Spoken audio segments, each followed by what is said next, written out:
Hi friends, நம்ம பாக்கியலட்சுமி சீரியலில் பார்த்தீங்கன்னா பல நாட்களுக்கு அப்புறம் ஒரு புதிய திருப்பம் இன்னைக்கு எபிசோடில் நடந்திருக்குது. சில மாதங்களுக்கு பிறகு அப்படின்னு சொல்லி போட்டுட்டாங்க. ரொம்ப இழுவையாக கொண்டுட்டு போகாமல் இன்னைக்கு பல மாதங்கள் கடந்து என்ன நடந்திருக்கு அவங்களுடைய வாழ்க்கையில் அப்படின்ற விஷயங்களை ரொம்ப அழகாக காமிச்சிருக்காங்க. ஸோ இனியா பார்த்தீங்கன்னா ஒரு ரிப்போர்ட்டராக ஒரு வேலை வாங்கிட்டாங்க.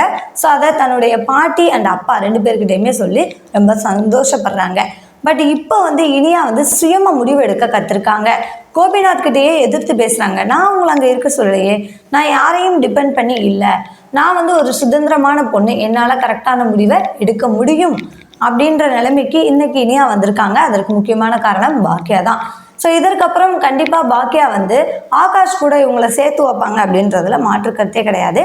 ஆகாஷ் அண்ட் இனியா 2 பேருடைய மனநிலையும் இன்னும் ஒற்றுமையாக தான் இருக்கிறாங்க. ஒருத்தருக்காக ஒருத்தர் வெயிட் பண்ணுறாங்க அப்படின்ற விஷயம் பாக்கியாவுக்கு தெரியும் பட்சத்தில் சேர்த்து வைப்பாங்க. இது நமக்கு தெரிஞ்ச விஷயம் தான். தேங்க்யூ ஃபார் வாட்சிங். இந்த வீடியோ உங்களுக்கு பிடிச்சிருந்துச்சுன்னா மறக்காம லைக் பண்ணிக்கோங்க.